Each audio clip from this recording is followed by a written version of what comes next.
Angin kencang terjang permukiman, warga panik selamatkan diri dan barang-barang.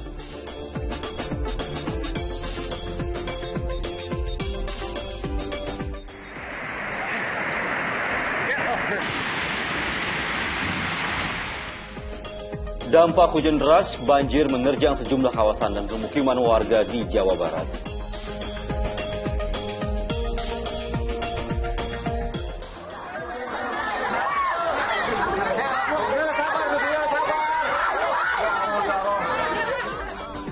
Pembagian BLT ricuh, seorang wanita lansia terjepit.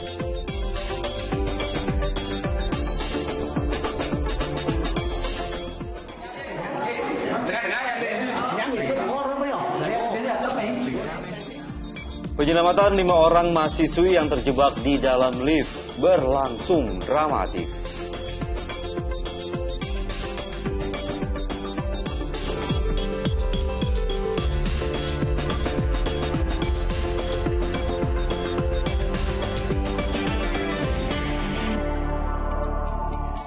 Halo, selamat pagi. Senang sekali saya Dani Maulana. Dan saya Wanda Dwi Utari menjumpai Anda di Fokus Pagi hari ini, edisi hari Senin, 12 September 2022. Ya, pemirsa, dalam 1,5 jam ke depan kami hadir dengan rangkaian informasi dan peristiwa terbaru yang telah dihimpun tim redaksi kami hingga dini hari tadi. Langsung saja kita awali informasi di Fokus Pagi hari ini, pemirsa. 5 orang mahasiswi terjebak di dalam lift di gedung Fakultas Kedokteran Hewan di sebuah universitas di Denpasar, Bali. Ya, mereka akhirnya bisa dikeluarkan dari lift oleh tim BPBD Kota Denpasar setelah terjebak selama 1 jam.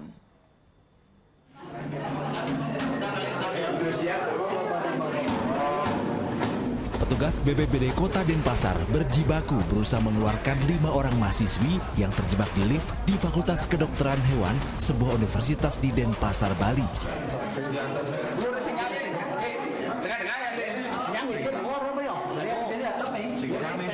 Petugas melakukan penyelamatan dengan membuka paksa pintu lift dengan peralatan seadanya.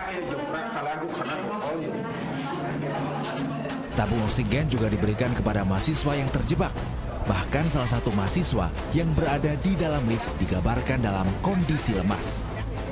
Kelimanya akhirnya berhasil dikeluarkan oleh tim BPBD Kota Denpasar setelah terjebak selama hampir 1 jam di dalam lift.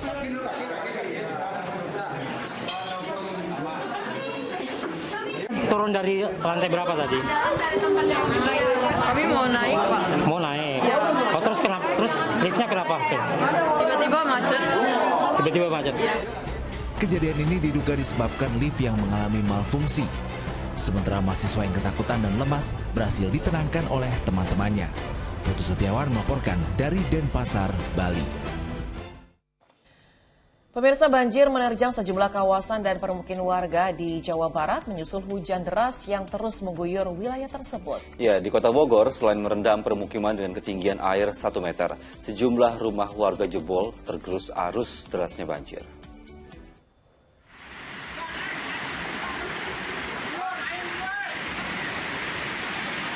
Luapan Kali Ciberem ini memenuhi jalan raya serta sejumlah rumah warga di Mulia Harja, Kota Bogor, Minggu sore.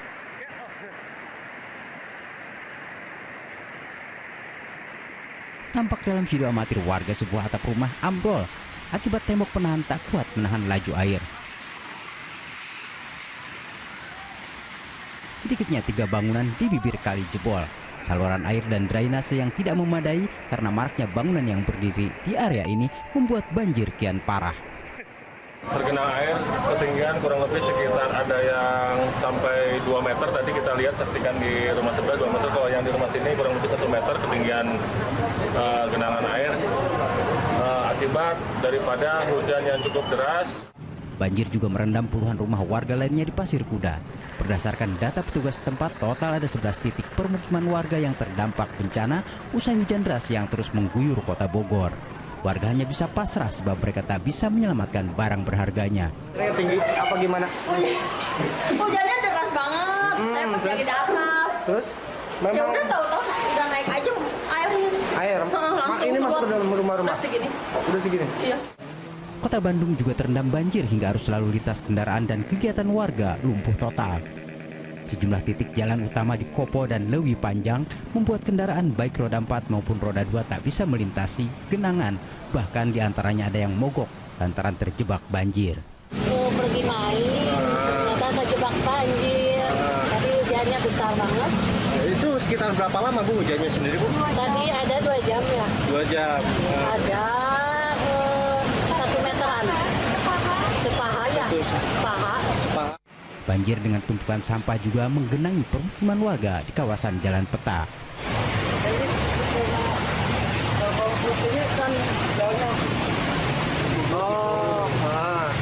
Jadi kita sinkron dengan jalan. Oh, berarti pemukiman lebih rendah ya daripada jalan sendiri Pak.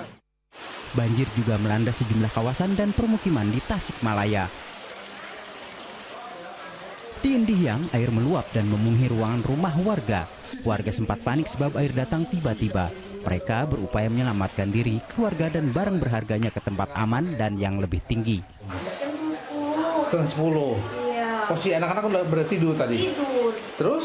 Masuk kerendam. Masuk kerendam. Ini tempat main anak-anak jadiin tempat tidur sekarang ya? Ya Allah. RSUD Dr. Soekarjo, Kota Tasikmalaya juga ikut terdampak bencana ini. Banjir menggenangi ruang perawatan yang penuh dengan pasien. Sejumlah keluarga pun ikut naik keranjang pasien agar tak terkena banjir. Banjir yang ini sering sih Pak, jadi kalau air meluap itu seringnya masuk ke sini Pak. Oh, memang posisi ini rendah Ibu ya? Rendah, iya. Tapi pasien nggak ada yang bermasalah Ibu? Alhamdulillah nggak ada yang bermasalah. Oh gitu ya. Di Cianjur, banjir menggenangi permukiman warga diantaranya di kawasan Kampung Gunung Padang. Tampak dalam video amatir, air mengalir deras hingga merusak sejumlah rumah warga. Bahkan ada yang rusak berat akibat tergerus longsoran tanah dari tebing. Tim Liputan melaporkan. Sementara itu pemirsa, di Kota Tasikmalaya, Jawa Barat, 7 warga terjebak banjir karena terlambat dievakuasi. Ya, BPBD harus berjuang keras dengan menembus kedalaman air untuk menyelamatkan mereka. Sejumlah petugas BPBD langsung berjibaku untuk menyelamatkan 7 warga Tawang Sari, Kota Tasikmalaya yang terjebak banjir. 5 warga yang terjebak berhasil dievakuasi, sementara 2 lagi yang merupakan ayah dan anak yang berkebutuhan khusus memilih tetap berada di rumah sendiri, meskipun membahayakan keselamatan mereka. Di tempat itu ada 7 orang, karena katanya yang 2 itu sudah mengungsi sendiri. Terus tadi juga berkoordinasi dengan warga yang dievakuasi. Alhamdulillah yang 7 orang sudah terselamatkan. Cuma kebetulan ada 2 lagi yang katanya nggak mau, itu pun sudah dinegosiasi sama Pak RT juga dengan alasan karena airnya udah mulai surut. Kalau kita antisipasinya kan untuk menjaga, takutnya nanti ada susulan. Tercatat ada 22 kasus yang dilaporkan ke BPBD. Diperkirakan jumlah yang kebanjiran mencapai ratusan rumah. Eko Setiabudi melaporkan dari Tasikmalaya, Jawa Barat. Sejumlah informasi lain masih akan hadir usai berkumandangnya azan subuh untuk wilayah ibu kota DKI Jakarta dan sekitarnya. Di antaranya ada informasi pembagian BLT Ricu, seorang wanita lansia terjepit. Tetaplah bersama kami di Fokus Pagi. Ya, selamat menjalankan ibadah sholat subuh untuk warga DKI Jakarta dan sekitarnya. Ya, kini kita lanjutkan informasi di Fokus Pagi, pemirsa. Hujan tanpa henti yang terjadi sejak Sabtu malam hingga Minggu pagi ini menyebabkan jalan masuk ke perumahan Bumi Cahaya Residen di Kabupaten Bekasi tergenang banjir. Ya, buruknya drainase diduga menjadi salah satu penyebab terjadinya genangan banjir setinggi 40 cm tersebut.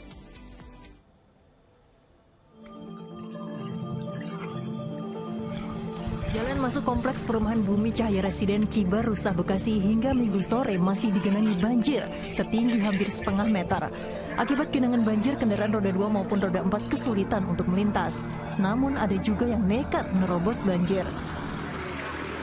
Menyelesaikan dengan cara diantaranya yang pertama membersihkan, yang kedua dimungkinkan untuk mengeruk lumpur yang ada di belakang sana secara gotong royong swadaya. Agar air cepat surut, warga sekitar bergotong royong membersihkan sampah dan rumput, terutama yang menutup saluran air. Genangan banjir yang terjadi di perumahan Bumi Cahaya Residen Cibarusah sudah sering terjadi. Selain karena dataran rendah, genangan banjir juga terjadi karena saluran air kurang berfungsi dengan baik. Mohabar melaporkan dari Kabupaten Bekasi, Jawa Barat. Ratusan rumah di Kompleks Pinang Gria Permai, Kota Tangerang, Banten terendam banjir setinggi 50 cm. Ya, banjir diakibatkan tanggul Kali Angke di permukiman warga jebol setelah diguyur hujan lebat.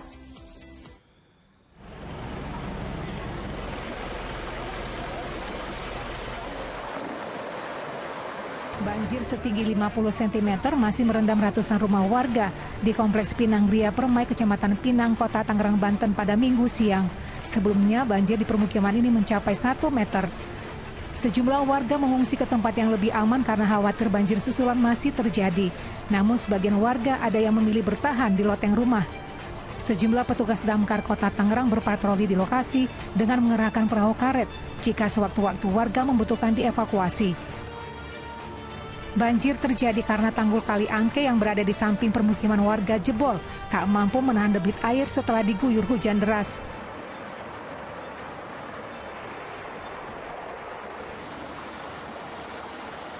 Kali itu jebol dikarenakan nggak kuat itu penahan itu, cuma ditimbun karung, makanya nggak kuat jebol gitu langsung. Kira-kira jam 9 lah. Untuk sementara mengatasi tanggul yang jebol, petugas Dinas PUPR Kota Tangerang membuat tanggul darurat menunggu perbaikan tanggul secara permanen selesai dilakukan. Di sini terjadi banjir karena memang ada salah satu tanggul yang memang pernah jebol. Kita pasang kisdam, akhirnya terkikis air, kembali jebol lagi. Nanti kita juga akan perbaiki. Di Kota Tangerang ada 4 kecamatan yang terdampak banjir. Antara lain Perumahan Pinang Gria Permai, Perumahan Ciledug Indah 1, dan Duren Villa, Kecamatan Karang Tengah. Taufik Salim melaporkan dari Tangerang, Banten. Ya, pemirsa, pada Minggu sore banjir yang merendam Kompleks Pinang Gria Permai, Kota Tangerang berangsur surut. Warga meminta pemerintah Kota Tangerang segera memperbaiki secara permanen tanggul yang jebol agar banjir tidak terjadi lagi. Warga perumahan Pinang Gria, Kota Tangerang, Banten pada Minggu sore membersihkan rumah mereka yang terendam lumpur akibat terendam banjir. Warga yang membersihkan barang-barang antara lain perabotan rumah tangga dan kasur yang terendam banjir. Bahkan peralatan elektronik tidak ada lagi yang bisa digunakan karena terendam air. Warga menderita kerugian akibat banjir.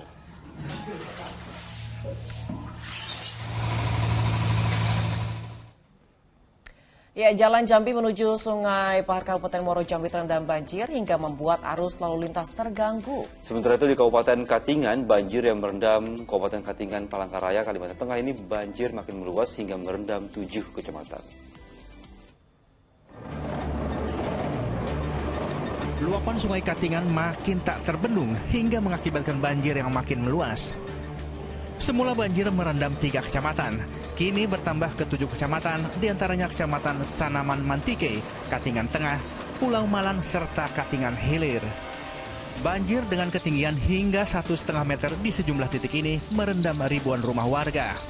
Berdasarkan data BPBD Katingan, sekitar 1.951 warga terdampak telah mengungsi, sedangkan sebagian warga memilih bertahan di rumah mereka. Pertama, kalau kita mau bekerja nggak bisa, karena ini kan dalam keadaan banjir, jadi perekonomian sekarang lumpuh total. Jadi kami tidak bisa beraktivitas sementara ini. Berarti hanya mengharapkan bantuan, Pak ya? Iya, iya. Di sini pengungsian nggak ada. Kami mau mengungsi kemana ini? Di Kabupaten Muaro Jambi, jalan menuju Sungai Bahar juga terendam banjir, hingga arus lalu lintas terganggu. Bahkan, sebuah truk terperosok setelah nekat menerobos banjir.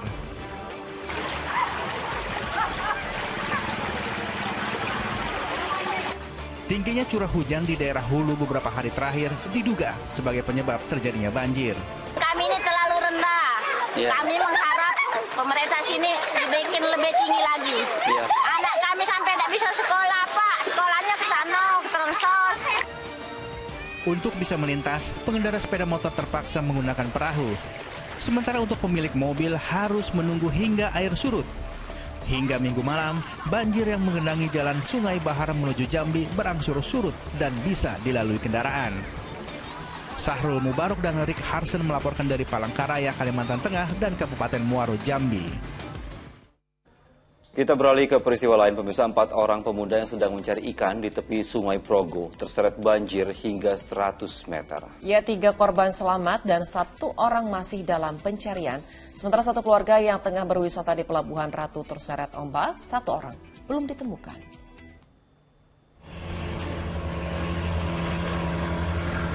Tim penyelamat gabungan Minggu siang menyusuri bibir pantai Pelabuhan Ratu, Sukabumi, Jawa Barat untuk menemukan seorang pria yang dilaporkan hilang. Pencarian yang dilakukan hingga ke pantai Cipatuguran karena diduga korban terseret arus hingga ke kawasan tersebut.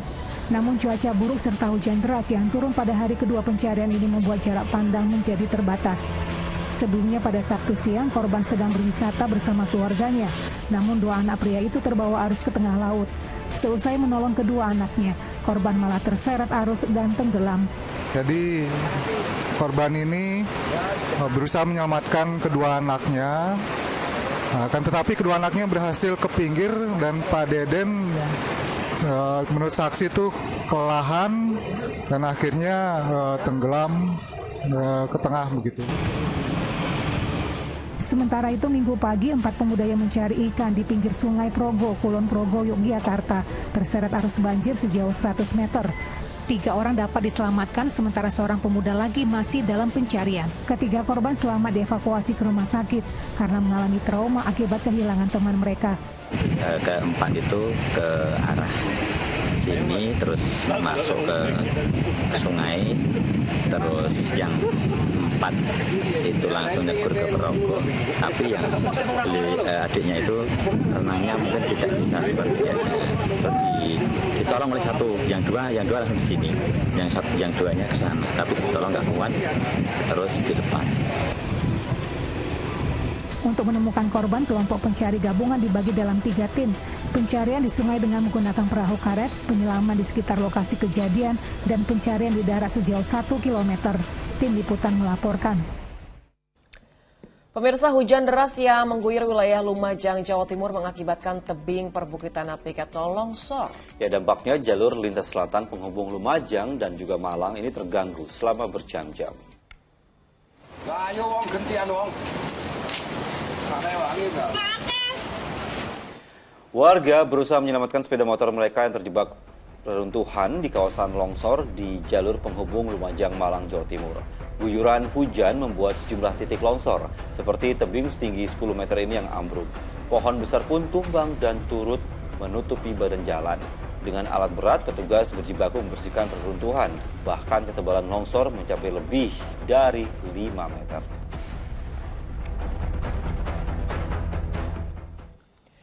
Diguyur hujan dengan intensitas tinggi, Gunung Semeru di Lumajang, Jawa Timur mengalirkan banjir lahar dingin ke sejumlah aliran sungai. Ya, 2 alat berat penambang pasir terjebak material lumpur dan juga pasir. Gelor, beko dan teh gelor. Banjir lahar dingin yang menerjang Minggu pagi membuat Sungai Leprak di Desa Sumberwuluh, Kecamatan Candipuro, Lumajang, Jawa Timur meluap hingga area pertanian warga.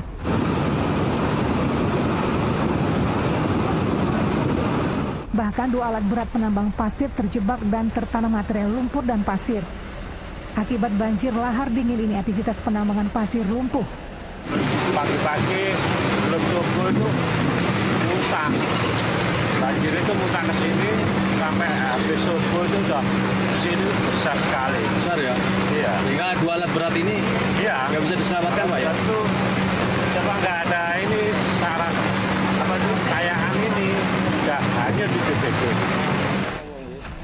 Petugas BPBD Lumajang mengimbau warga tetap waspada karena potensi banjir lahar susulan diperkirakan masih cukup tinggi.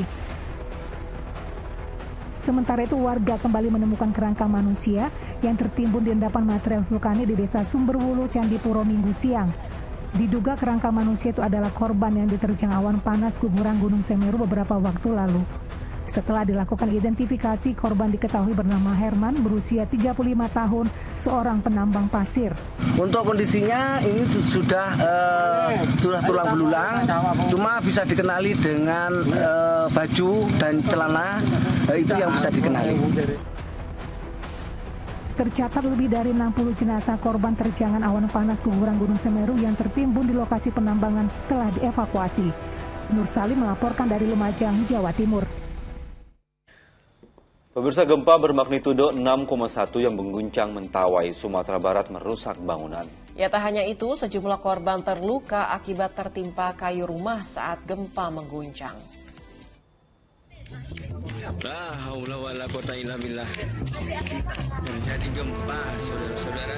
Gempa bermagnitudo 6,1 yang terjadi di Kabupaten Kepulauan Mentawai, Sumatera Barat pada Minggu pagi tidak saja merusak bangunan tetapi juga menyebabkan korban luka. Seorang warga Kecamatan Siberut Barat Daya menderita luka robek pada bagian kepala setelah tertimpa kayu saat terjadi gempa. Korban dilarikan ke Puskesmas Betait untuk mendapatkan pertolongan medis. Pengobatan terpaksa dilakukan di halaman puskesmas karena khawatir adanya gempa susulan. Guncangan gempa juga merusak gedung SMA Negeri Betait. Bahkan puluhan peralatan komputer di sekolah itu rusak karena terjatuh. Kondisi terakhir di Betait, Simalegi, Siberut Barat, di sana ada masa kita, warga kita yang luka ringan 3 orang, kemudian ada beberapa bangunan fasilitas umum, bangunannya retak. Warga di Pulau Siberut, Kabupaten Kepulauan Mentawai berhamburan keluar rumah setelah gempa dengan magnitudo 6,1 mengguncang Sumatera Barat. Gempa paling kuat dirasakan di pulau itu karena merupakan titik terdekat dari pusat gempa. Kemudian gempa susulan kedua terjadi pada pukul 06.24 waktu Indonesia Barat dengan magnitudo 5,4. Laude Johardio Anse melaporkan dari Kabupaten Kepulauan Mentawai, Sumatera Barat. Terjangan angin puting beliung merusak sejumlah rumah warga di Desa Payu, Kabupaten Gorontalo. Ya, bahkan sejumlah atap rumah yang terbuat dari seng ini tercabut dan terbang hingga ke desa tetangga. Astagfirullah. Bukan ini kamar sini ya Allah. Seperti inilah kepanikan yang terjadi saat angin puting beliung tiba-tiba menerjang Desa Payu, Kecamatan Motilango, Kabupaten Gorontalo. Awalnya pusaran angin muncul di tepi sawah dan menerjang perkebunan warga. Kencangnya hembusan angin juga memporak-porandakan permukiman warga dan membuat warga ketakutan. Mama, kursi!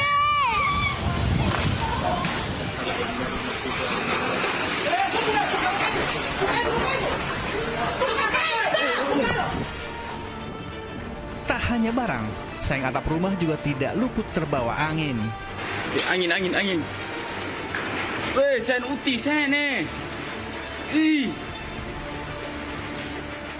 Akibat peristiwa ini, 5 rumah warga rusak. 3 diantaranya bahkan rusak berat tak dapat ditempati. Pemerintah desa melaporkan 1 kios dan depot air minum juga mengalami kerusakan.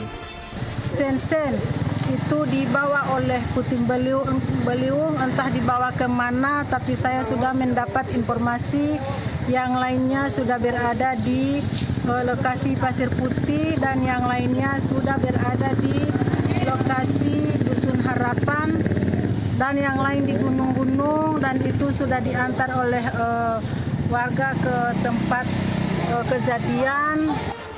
Tidak ada korban jiwa dalam peristiwa ini, namun sejumlah warga yang rumahnya rusak terpaksa mengungsi ke rumah kerabat yang tidak diterjang angin puting beliung. Afrianto Usman melaporkan dari Gorontalo. Kita beralih ke informasi lain. Pemirsa, ratusan warga antusias menyambut penyaluran bantuan BLT BBM oleh PT Pos Indonesia Cabang Majene, Sulawesi Barat. Ya, sementara di Kota Bekasi, Jawa Barat, ratusan pengemudi ojek daring berebut bantuan paket sembako yang disalurkan kepolisian hingga terjadi saling dorong.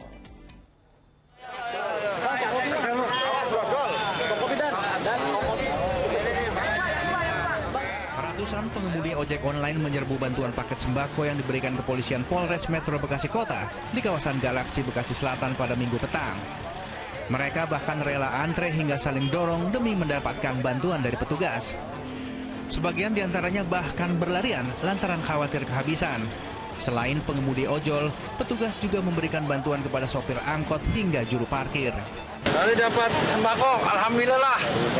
Buat nambah-nambah. Tapi terbantu, Bang? Terbantu nggak? Terbantu banget. Makasih banyak Pak Polisi. Sementara di Majene, Sulawesi Barat, ratusan warga antusias menyambut penyaluran bantuan BLT BBM. Mereka mendatangi kantor PT Pos Indonesia untuk mendapatkan bantuan sebesar Rp500.000 dari pemerintah. 100. Mau digunakan apa itu, Bu? Uangnya? Untuk membeli makanan. Sehari-hari, Bu? Iya. Sehari-hari? Sehari-hari. Ini sangat membantu, Bu, ya? Iya.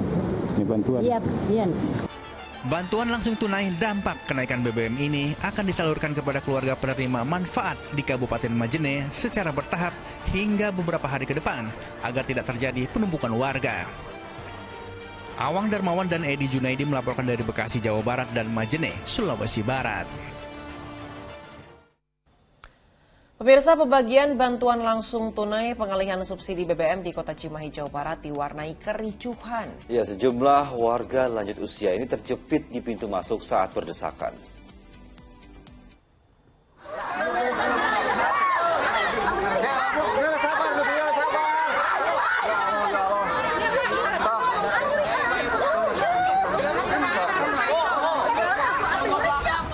Kericuhan mewarnai pembagian bantuan langsung tunai pengalihan subsidi BBM di Kelurahan Cipageran, Cimahi, Jawa Barat Minggu pagi. Ribuan warga berdesakan di pintu masuk gerbang Balai RW. Akibatnya ratusan lansia terjepit di pintu masuk karena aksi saling dorong.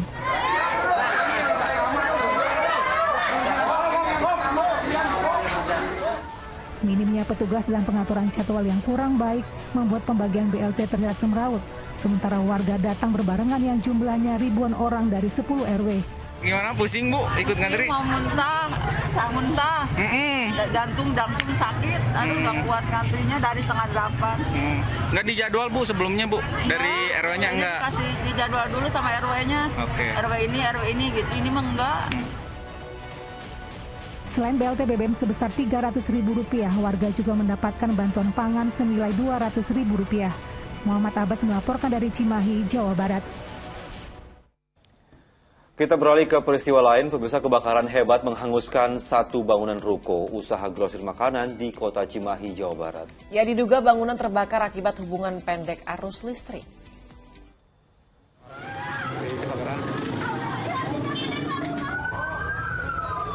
Terjadi kebakaran di depan Puskesmas Cipageran. Dalam tayangan video amatir warga, kebakaran hebat melanda rumah sekaligus toko di kawasan Cipageran, Cimahi, Jawa Barat. Si jago merah terus membesar hingga menghanguskan bangunan lantai 2. Penghuni rumah berupaya menyelamatkan perabotan dan barang dagangan. Kobaran api bisa dipadamkan oleh Regu Damkar Kota Cimahi yang mengerahkan 4 unit armada dalam waktu 1 jam. Tidak ada korban jiwa dalam musibah ini. Diduga penyebab kebakaran berasal dari korsleting yang menimbulkan percikan api ke karung berisi kardus bekas. Namun polisi masih menyelidiki penyebab pasti kebakaran.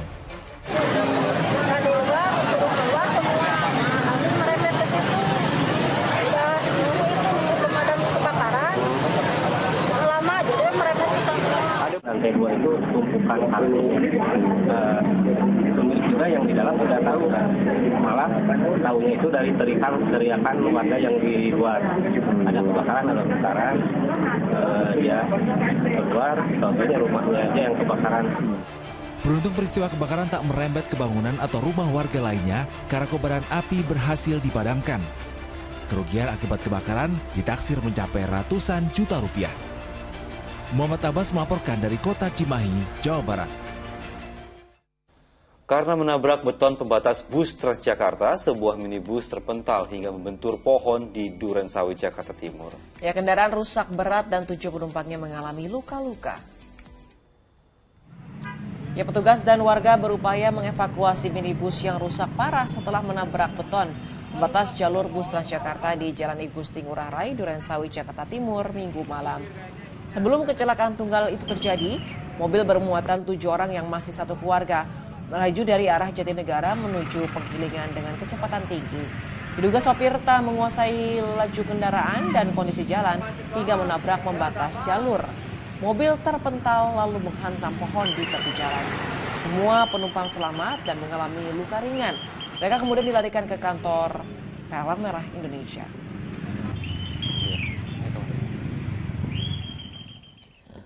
Kami akan segera kembali pemirsa dengan informasi terpergok saat beraksi komplotan maling lempari satpam rumah sakit dengan bom ikan. Informasi selengkapnya akan disampaikan oleh Wanda Dwi Utari sesaat lagi hanya di Fokus Pagi.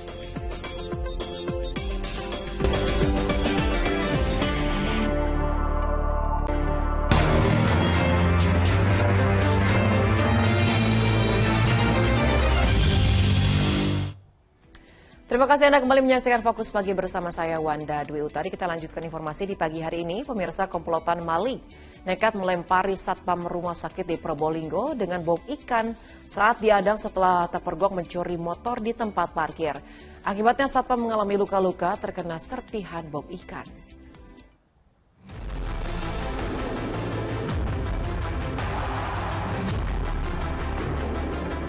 Dua pencuri yang aksinya terpergok anggota Satpam Rumah Sakit Umum Daerah Tongas, Probolinggo, nekat melemparkan bom ikan atau bondet kepada satpam yang mengadangnya di gerbang rumah sakit. Komplotan pencuri melemparkan bom keduanya saat mobil dinas rumah sakit yang tengah melintas berusaha menghalangi pelarian mereka. Ledakan kedua itu membuat orang-orang yang mengejar mereka lari menghindar, sehingga kedua maling itu berhasil kabur. Komplotan pencuri itu dikejar satpam lantaran mereka kedapatan akan membawa lari satu sepeda motor milik karyawan rumah sakit dari tempat parkir. Terus ada bahan meledak kayak merton itu, saya keluar, lihat dari jendela, kok ada ribut-ribut, saya lari. Lah ternyata saya lari, kok ada sepeda yang jatuh, terus ada yang mukul-mukul, oh berarti ini pencuri. Pelaku pencurian ya. Saya langsung menghampiri, terus teman saya itu dibondet, saya di selatan. Akibat ledakan bom ikan itu, seorang anggota Satpam Rumah Sakit Tongas terluka di kedua kakinya, terkena serpian bom ikan. Setelah diobati, korban menjalani rawat jalan. Sementara polisi masih melacak komplotan pencuri yang mempersenjatai diri dengan bom ikan itu. Dandi Ari Gafur melaporkan dari Probolinggo, Jawa Timur. Ketahuan mencuri helm seorang pria di Rembang, Jawa Tengah nyaris dihakimi warga. Polisi yang datang ke lokasi kejadian membawa pelaku ke Mapolsek Rembang.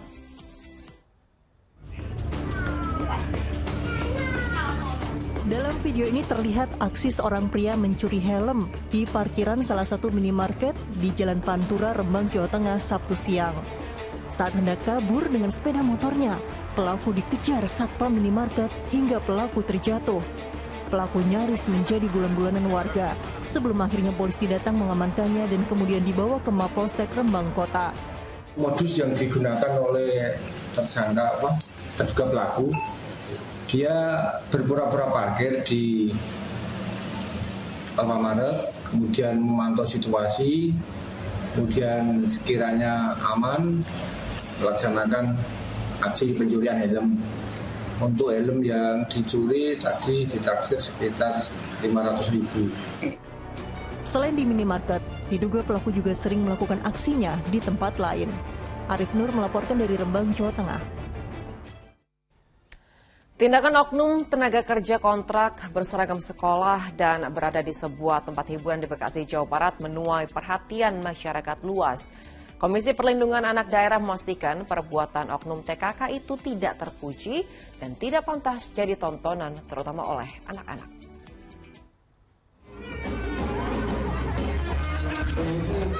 Video oknum tenaga kerja kontrak DPRD Kota Bekasi di sebuah tempat hiburan dan berseragam sekolah menghebohkan jagat maya.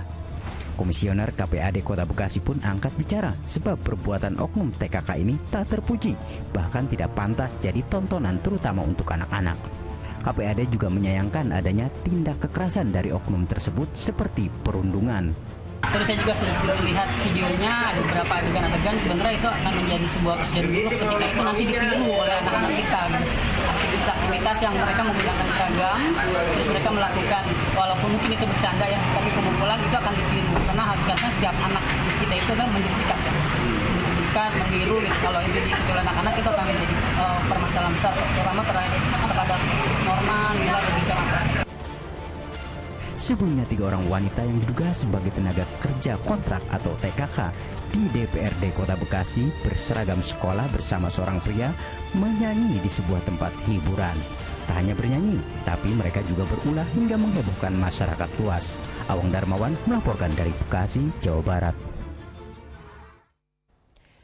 Pemirsa, seorang anak buah kapal terjatuh di laut di kawasan Sadeng, Kabupaten Gunung Kidul, Yogyakarta. Diduga anak buah kapal tersebut terpeleset saat berada di galangan kapal. Tim SAR gabungan Minggu siang masih melakukan upaya pencarian terhadap seorang anak buah kapal yang dinyatakan hilang. Diduga tenggelam di laut sejak Sabtu pagi di kawasan Sadeng, Kabupaten Gunung Kidul, Yogyakarta.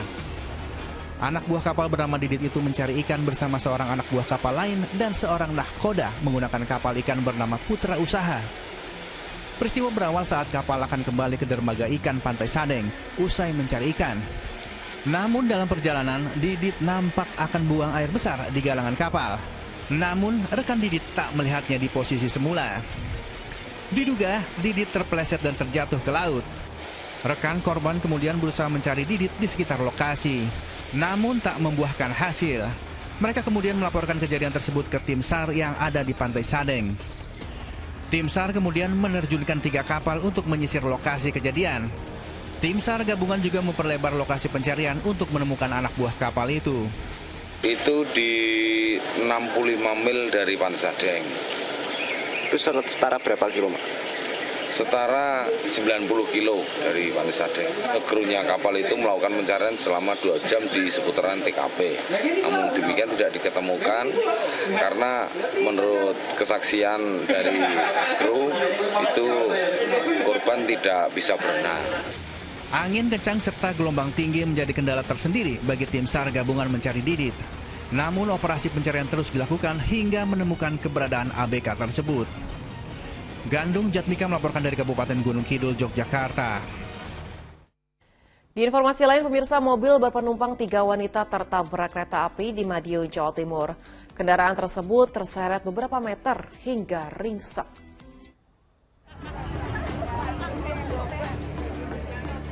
Warga mendadak berkerumun saat mengetahui kecelakaan terjadi di perlintasan rel kereta api tanpa palang pintu di Desa Bancong, Wonoasri, Kabupaten Madiun, Jawa Timur. Minibus yang dikemudikan seorang wanita berusia 53 tahun itu tertabrak kereta api berantas dari arah stasiun Caruban menuju stasiun Madiun. Kendaraan tersebut terseret hingga beberapa meter. Akibatnya mobil yang melaju dari Wonoasri menuju Caruban tersebut ringsek. Diduga sang pengemudi gugup dan tidak konsentrasi saat kendaraannya tiba-tiba berhenti di tengah rel. Pengemudi asal Bangun Sari, Kecamatan Mejayan, Kabupaten Madiun bersama 2 penumpang yang semua berjenis kelamin wanita itu selamat. Saat kejadian, ketiganya langsung diminta keluar dari mobil oleh penjaga palang pintu. Penumpangnya berapa orang, Pak? 3, Pak. Perempuan semua, Pak, ya? Iya. Pak, itu kalau sampai keluar gimana? Bisa keluar gimana ceritanya, Pak?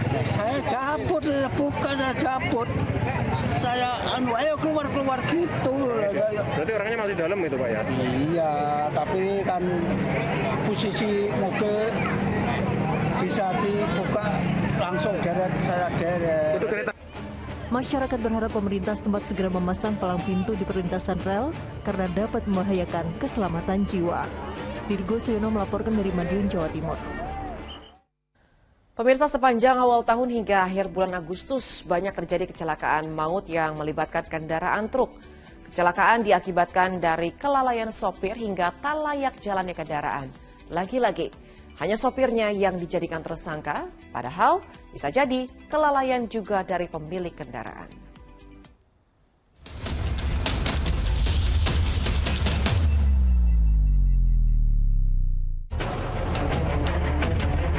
Korban berjatuhan di rapat tabrakan beruntun. Kita lihat. CBD, ya Allah ya Rabbi, inna lillahi wa inna ilaihi raji'un.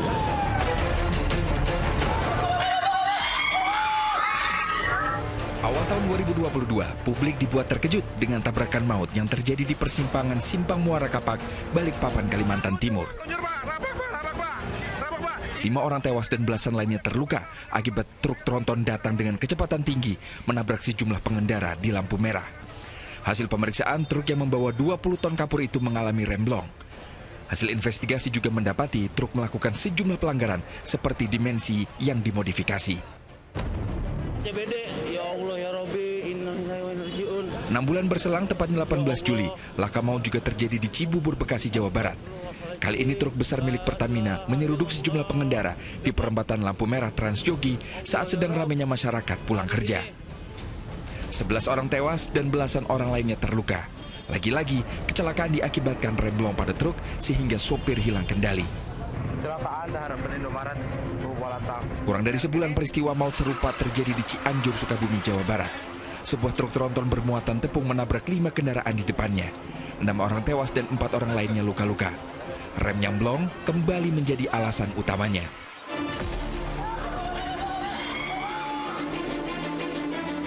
Dua pekan kemudian di Bekasi, sebuah truk kontainer bermuatan besi menabrak sebuah halte yang berisikan anak-anak sekolah dasar negeri 2 dan 3 Kota Baru yang akan pulang sekolah. 10 orang tewas, 4 diantaranya adalah murid sekolah. Kali ini penyebab kecelakaan disimpulkan sebagai kelalaian pengemudi dan gagal rem karena kelebihan muatan. Data Korlantas Polri mencatat tren kecelakaan lalu lintas meningkat sepanjang tahun 2020 hingga 2021. Angkutan barang menjadi tertinggi kedua setelah sepeda motor yang paling banyak terlibat kecelakaan. Kementerian Perhubungan juga menemukan fakta meningkatnya kecelakaan angkutan barang yang melanggar ukuran beban muatan atau odol. Ada peningkatan kasus di tahun 2020 hingga 2021. Memang saya rasa itu bagian dari tugas pemerintah untuk meyakinkan bahwa kendaraan berat atau truk itu berjalan di jalan raya dan di jalan yang tepat ya, sesuai dengan dimensi dan beratnya dia, dan juga layak jalan. Sampai sekarang saya melihat bahwa peran pemerintah belum terlalu besar untuk meyakinkan bahwa perjalanan mereka itu perjalanan yang aman dan selamat. Di sisi lain, hanya sopir truk yang dijadikan tersangka dianggap KNKT tidak memberikan efek jera bagi pemilik truk atau pengguna jasa setiap adanya pelanggaran kecelakaan. Ya, sopir truk kerap kali menanggung beban tanggung jawab sistem logistik yang salah sejak awal perjalanan. Jangan pengemudi dijadikan tersangka aja. Kasian, Mbak. Saya juga nggak setuju. Kalau cuman kayak begini, kecelakaan ya terus berlanjut. Mereka yang tewas akibat jadi korban laka maut bukanlah sekedar angka statistik. Masyarakat berhak mendapatkan perlindungan dari negara dengan kesungguhan pemerintah dan kepolisian mengawasi keselamatan berkendara. Tim Liputan melaporkan. Usai jeda kami akan segera kembali pemirsa dengan informasi diduga terlibat kejahatan jalanan. Puluhan remaja digerebek polisi di markas sebuah ormas. Informasi selengkapnya sesaat lagi bersama Dani Maulana. Mau tali sepatu, Bras.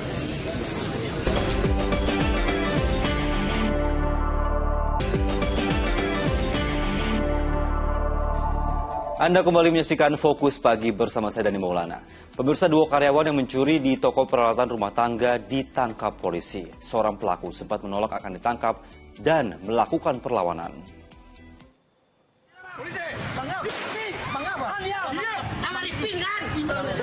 Pria ini melakukan perlawanan saat akan ditangkap polisi setelah mencuri di toko tempatnya bekerja di daerah Ampang, Kota Padang, Sumatera Barat. Meski pria itu terus mengelak, namun polisi tetap membawanya berdasarkan laporan seorang rekannya yang telah tertangkap terlebih dahulu dan rekaman kamera pengawas. 2 pria yang merupakan karyawan toko peralatan rumah tangga berbahan plastik ini sudah berulang kali mencuri, terutama di pagi hari saat toko belum dibuka. Setelah itu diketadakan pengembangan dan dapat tersangka 1 orang lagi, merupakan orang gudang juga. Yang 1 orang diamankan di Gunung Pangilun, lagi di Andalas. Pelaku berdalih aksi pencurian dilakukan untuk memenuhi kebutuhan hidup sehari-hari. Saat ini kedua pelaku beserta barang bukti berupa peralatan yang masih tersimpan rapi dalam dus sudah diamankan di Polresta Padang. Keduanya terancam hukuman 5 tahun penjara. Sri Purnama melaporkan dari Padang, Sumatera Barat. Terindikasi terlibat sejumlah kejahatan jalanan. Puluhan remaja ditangkap polisi di markas sebuah ormas. Pada penangkapan itu, polisi juga menemukan berbagai jenis senjata tajam, termasuk senjata api rakitan. Satu persatu tiap sudut rumah di Jalan Korban 40.000 jiwa, Talo, Kota Makassar ini disisir petugas kepolisian. Dalam penggerbekan ditemukan puluhan botol miras kosong yang diduga usai dikonsumsi dalam pesta minuman keras. Buntut penggerbekan ini puluhan remaja diamankan, 3 orang diantaranya wanita. Penggerbekan dilakukan setelah sebelumnya petugas membubarkan tawuran tidak jauh dari lokasi rumah. Polisi juga menemukan puluhan senjata tajam berbagai jenis. Salah satunya senjata api rakitan jenis Paporo yang disimpan di dalam rumah yang menjadi kantor sekretariat sebuah ormas. Meski demikian, temuan senjata ini dibantah koordinator ormas yang menyebutkan bahwa senjata yang ada merupakan hasil sitaan dan akan diserahkan pada pihak kepolisian. Apa yang didapati itu adalah hasil dari permintaan kita kepada anak-anak yang kita lakukan proses pembinaan untuk dikumpulkan di Batalion 120, dan sesungguhnya rencananya di hari Senin kami agendakan untuk menyetor ke Polrestabes Makassar, entah itu dimusnahkan atau diapakan dan lain-lain, kami tidak tahu. Belum ada keterangan resmi dari aparat kepolisian terkait temuan puluhan senjata tajam di sekretariat ormas ini. Puluhan remaja yang ditangkap juga telah dipulangkan polisi. Andi Muhammad Sardi melaporkan dari Makassar, Sulawesi Selatan. Adanya penyesuaian tarif transportasi darat membuat tarif bus antar kota antar provinsi di Terminal Kalideres mengalami kenaikan. Hal ini dilakukan untuk menutupi biaya operasional dari bisnis transportasi umum.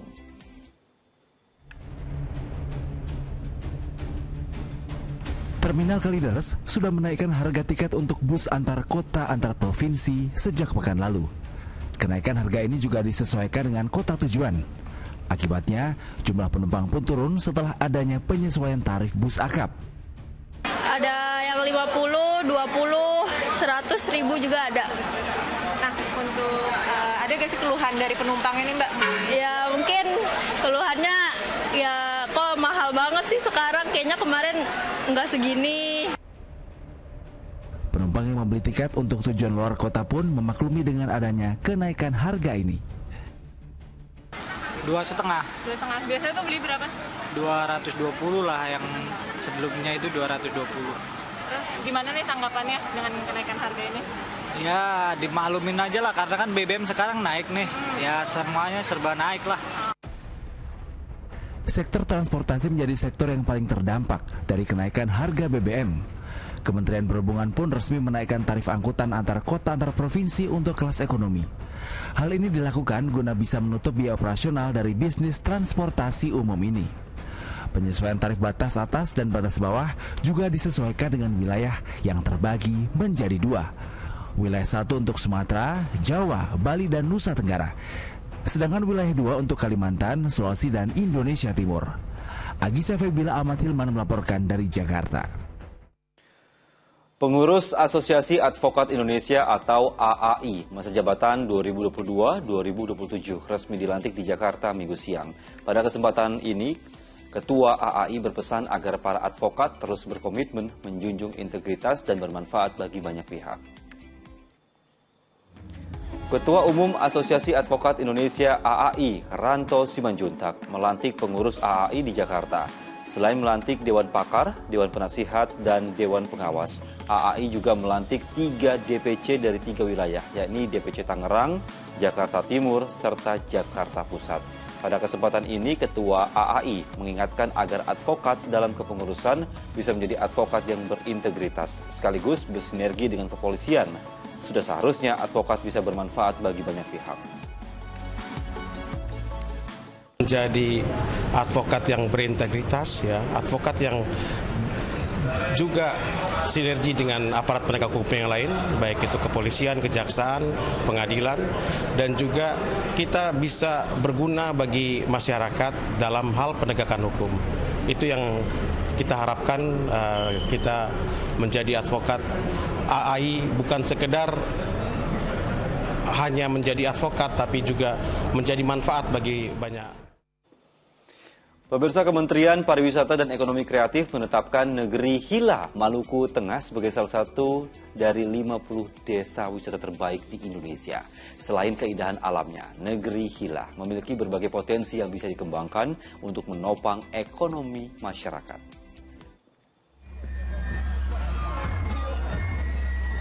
Berkunjung ke negeri Hila, Kecamatan Leihutu, Maluku Tengah, Menteri Pariwisata dan Ekonomi Kreatif Sandiaga Uno disambut ribuan warga. Menparekraf bahkan menyempatkan diri untuk ikut tarian gaba-gaba yang diperagakan remaja desa setempat.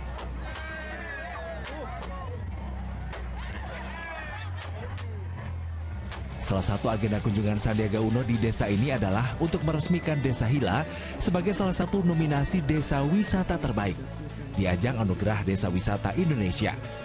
Selain kebudayaan, Desa Hila juga memiliki sejumlah situs sejarah seperti Masjid Tua, Gereja Tua, serta Benteng Amsterdam.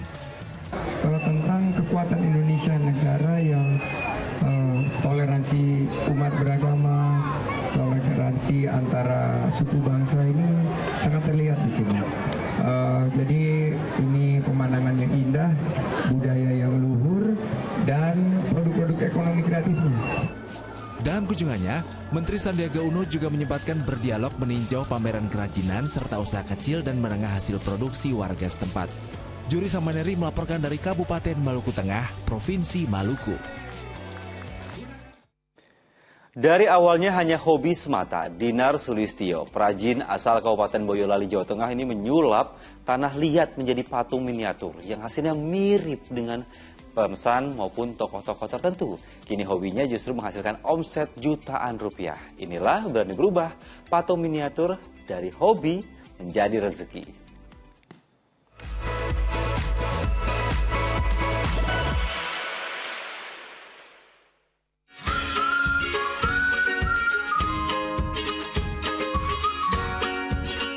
Sebelum menggeluti membuat patung miniatur, saya sebelumnya bekerja di perusahaan makanan.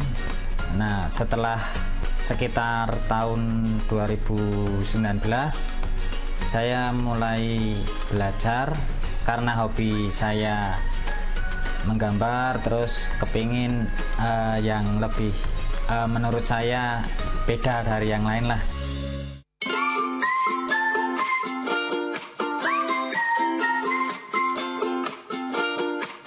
Saya membuat patung miniatur. Saya juga belajar bermula dari referensi banyak, dari YouTube, dari media sosial. Itu saya belajar sedikit-sedikit sampai akhirnya bisa membuat patung miniatur atau bisa menerima pesanan dari media sosial. Saya menjual patung miniatur itu melalui sosial media, terutama Instagram. Jadi untuk penjualan ini saat ini baru di Instagram saja, Mas. Dari Sumatera ada, dari Kepulauan Jawa, Kalimantan, Sulawesi, Bali itu ada. Dan rata-rata itu kebanyakan pemesan dari daerah Jakarta. Saya membuat patung miniatur itu ada spesifikasinya atau tingginya, tergantung tingginya, mulai dari tinggi 17 cm dan tinggi 23 cm. Itu mulai dari harga 1 juta sampai 1.400.000 untuk tinggi 23 cm. Semua yang kita cita-citakan, yang kita impikan pasti terwujud, dan terus belajar, semangat berkarya, berani mencoba, berani berubah.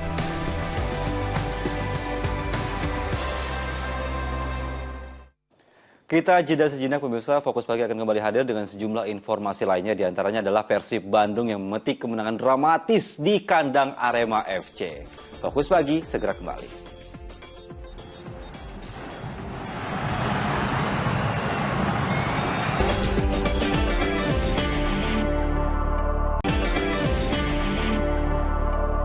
Anda kembali menyaksikan Fokus Pagi bersama saya Dani Maulana. Dan saya Wanda Dwi Utari. Kita lanjutkan informasi di pagi hari ini. Pemirsa, ratusan rumah di permukiman padat penduduk di kawasan Pejaten Timur, Pasar Minggu, Jakarta Selatan terendam banjir. Ya, banjir setinggi 90 cm hingga 2 meter ini akibat meluapnya aliran Kali Ciliwung.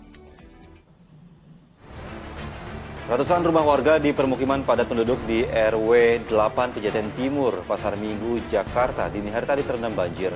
Datangnya air dengan cepat membuat sebagian warga tidak sempat mengevakuasi perabotan rumah tangga ke tempat yang lebih tinggi. Banjir setinggi 90 cm hingga 2 meter merupakan kiriman dari Bendungan Katulampa, Bogor, hingga membuat Kali Ciliwung meluap ke permukiman. Kendati demikian, sebagian besar warga masih memilih bertahan di rumah masing-masing.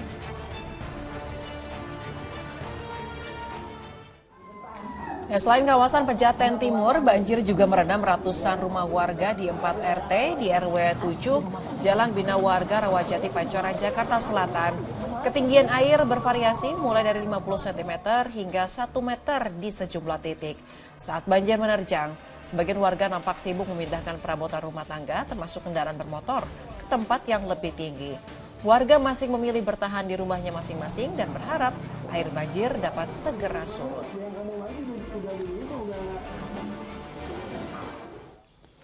Pemirsa, tren peragaan busana di spot unik terus berlanjut di tanah air.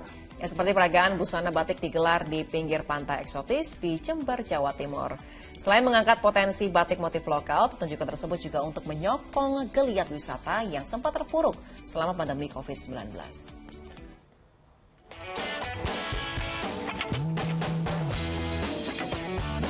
Seperti inilah keindahan Pantai Tanjung Papuma di pesisir selatan Desa Lojejer, Kecamatan Muluhan, Jember, Jawa Timur. Sempat vakum akibat pandemi COVID-19, spot wisata eksotis ini terus bergeliat dengan berbagai kegiatan lain.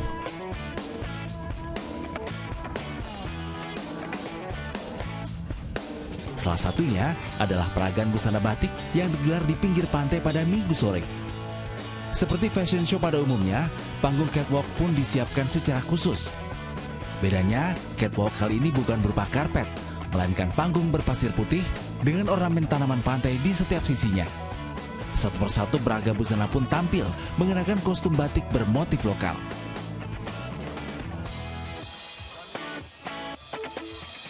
Peragaan busana ini sendiri sengaja digelar untuk mengangkat potensi batik khas Jember dan menyokong geliat wisata yang sempat terpuruk selama pandemi COVID-19. Jadi dari batik itu sendiri kita akan coba mengangkat UMKM-nya yang selama ini di pariwisata ini hanya berkutat sekedar atau menampilkan kulinernya saja. Tapi di fashionnya ini belum kita tampilkan. Peragaan busana batik di pinggir pantai yang dikemas dalam Papuma Fashion Week diikuti puluhan peserta model dari tingkat anak-anak, remaja, dan umum. Mereka saling berlomba memamerkan kostum batik yang dikenakan. Tommy Iskandar melaporkan dari Jember, Jawa Timur.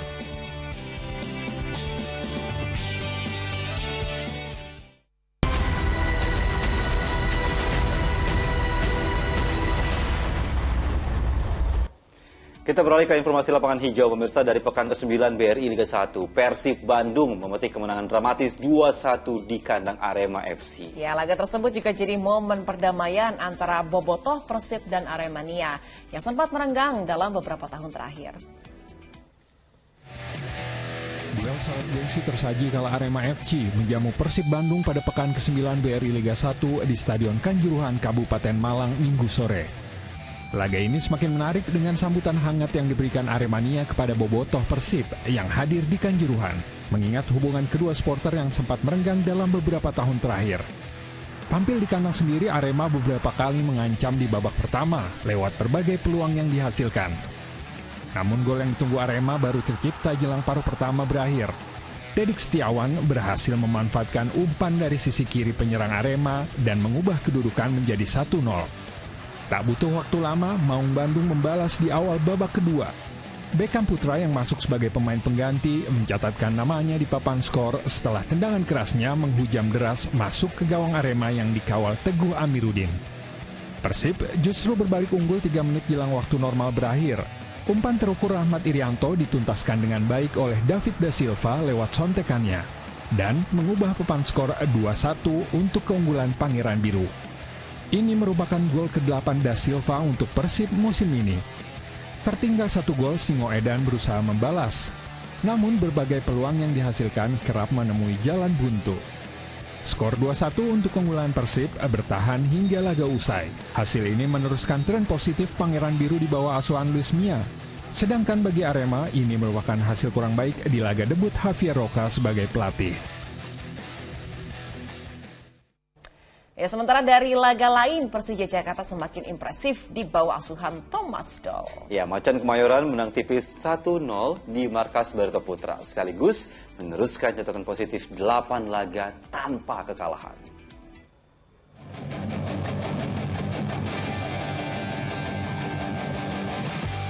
Persija Jakarta meneruskan tren positif 8 laga tak terkalahkan di BRI Liga 1 saat menang 1-0 di markas Barito Putra di Stadion Demang Lehman, Banjarbaru, Kalimantan Selatan pada Minggu malam.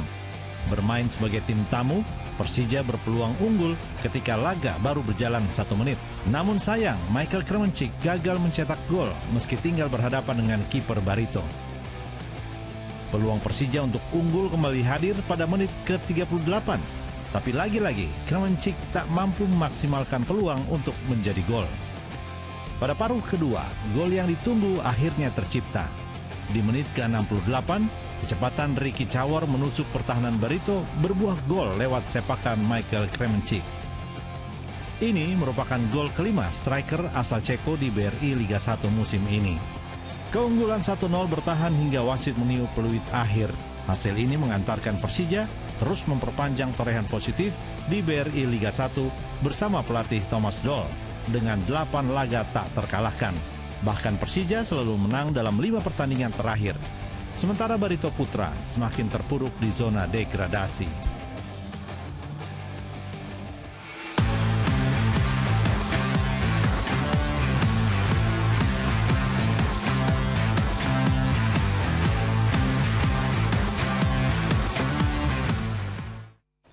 Kita beralih ke kualifikasi Piala Asia U20. Pertemuan Indonesia dan Vietnam di grup F akan terasa spesial. Ya, hal tersebut karena rivalitas antara tim Garuda Nusantara dan The Golden Star.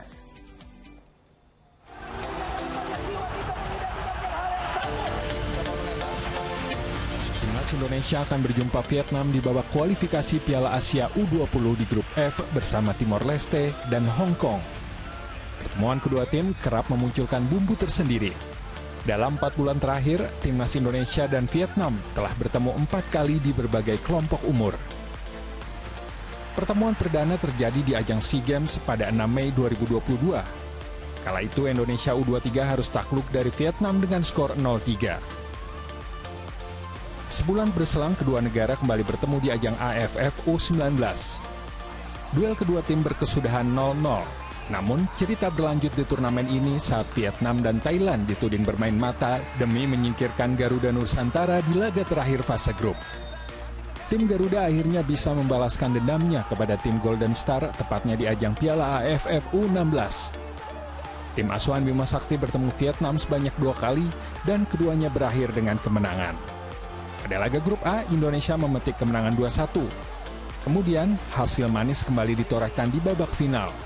Arkan Kakak dan kolega memetik kemenangan tipis 1-0 dan memastikan tim Garuda Asia meraih gelar juara Piala AFF U16. Menarik ditunggu pertemuan Indonesia dan Vietnam pada babak kualifikasi Piala Asia U20.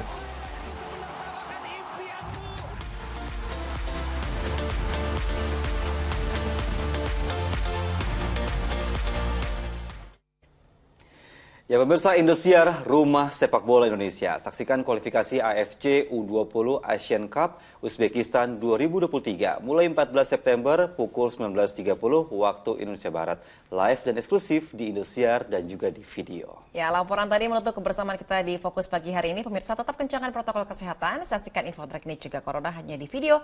Unduh aplikasinya sekarang. Ya, dan pemirsa, ayo dukung operasi katarak, hernia, donor darah, dan khitan gratis bagi warga tak mampu di sejumlah tempat di Indonesia. Sampaikan kepedulian Anda melalui rekening BCA di nomor 162-633-8888 atas nama Yayasan Pundi Amal Peduli Kasih.